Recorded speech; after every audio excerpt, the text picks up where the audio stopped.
mamaya ha. Ilan pa? Yeah! Yeah! Baka itulak niyo ako ha. Morris, Glenn at Annalie, mga minamahal kong ikinakasal. Ang dahilan kung bakit kayo ay naririto at pinagdiriwang ang sakramento ng kasal ay ang pag-ibig. Ang inyong pag-ibig sa isa't isa ay matatag at kaakit-akit. Di man masabi ng panahon, di sasayangin ang tanging pagkakataon.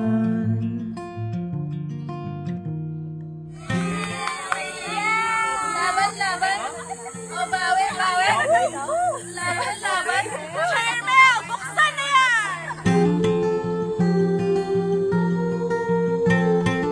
My loves, maraming salamat for loving me this much. You are God sent and hindi ko in-expect na darating ka sa buhay ko. Akala ko magiging matandang dalaga na ako. Yung simpleng nating hi sa pantry before or habang nagkukunwaring busy sa trabaho would lead to this. From workmate to soulmate, legit.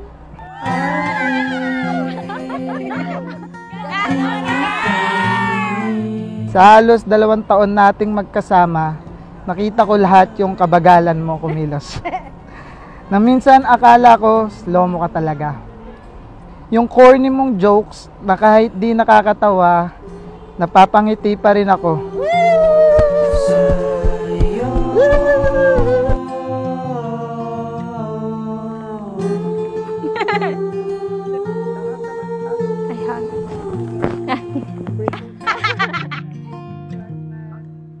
Pa, kakasal na ako. Sayang, wala kang ngayon.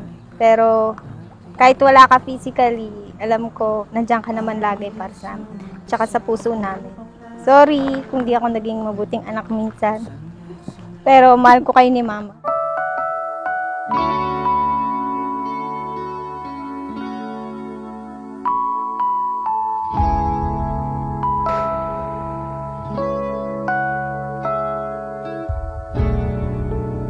Ang katangiang unity ay nangahulugan na ang pag-iisang dibdib ng lalaki sa isang babae ay eksklusibong sa kanilang lamang dalawa.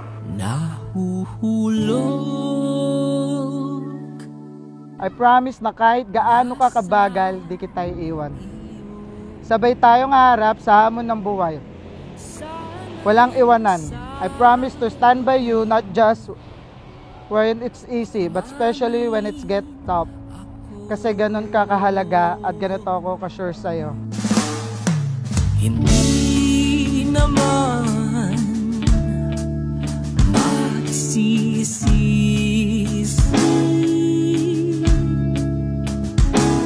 To my husband to be, Morris, ikaw pa rin ang pinakamagandang regalo na binigay sa akin ng Panginoon. Sana magustuhan mo itong gift ko sa'yo. Di ako magsasawang regaluhan ka ng speaker. Excited na akong makita ka sa dulo ng altar. I love you so much, my love. You soon to be wife, Anna.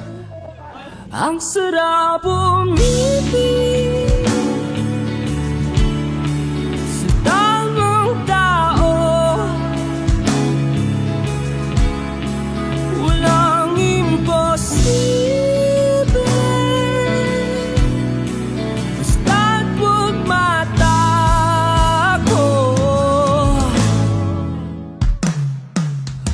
Morris, aking bunso na huling kakasal. Sana maging maligaya kayo ni Annalie.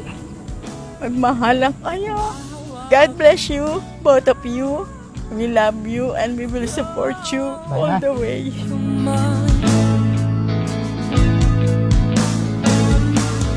Ipagtatapat na ika'y aking mahal. Aking gilid. Huwag sanang humingin. Simula nang dumating ka, lahat sa buhay ko naging magaan. Naging kasangga kita sa lahat ng struggles ko in life. Salamat dahil minahal mo ako kahit hindi ako perfect. Lalo na sa mga panahong feeling ko hindi ako kamalmal.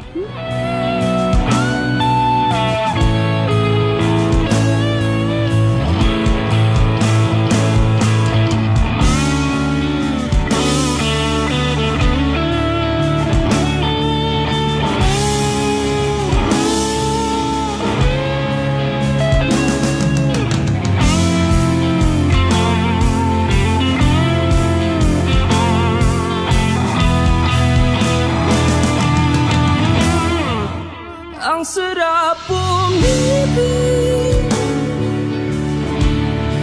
sa tamang tao. Walang imposible, basta't huwag matakot.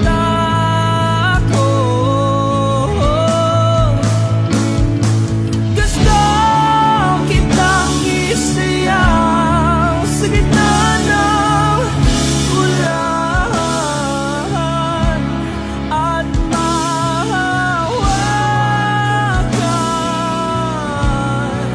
ang iyong kamay.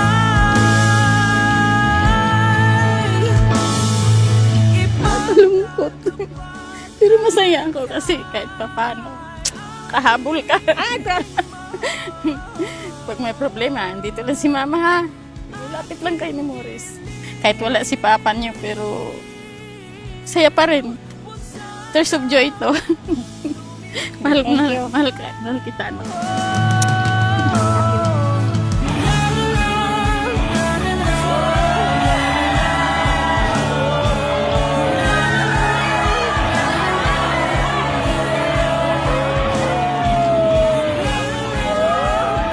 I want you to know na no matter what I do, all I think about is you.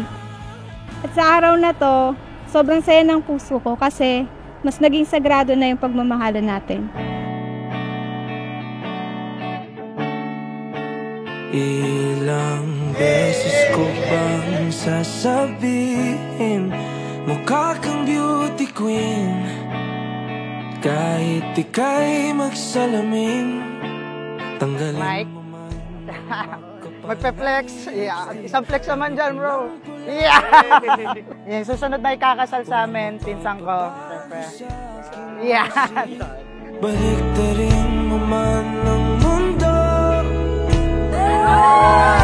ikaw talaga ang aking gusto. Annalise, sumasang-ayon ka ba na maging asawa si Maurice Glenn na narito ngayon, alinsunod sa batas at mga lituntunin ng ating banal na simbahan? Opo, Father.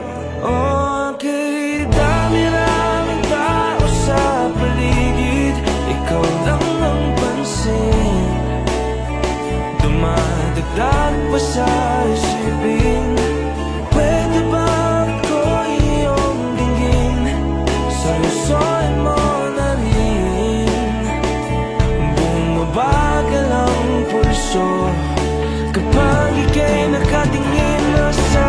At sa panibagong chapter bilang mag-asawa, I vow to always choose you no matter what.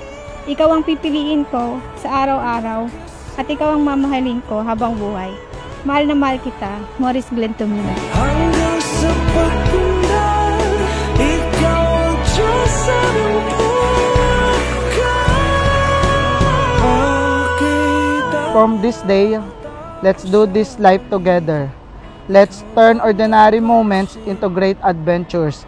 Let's prove na minsan the best kind of love starts sa pinaka-unexpected na lugar sa trabaho, pero ang ending forever. Now and always, ikaw at ikaw lang, my loves. Bumabagal ang pulso kapag ika'y nakatingin na sa akin.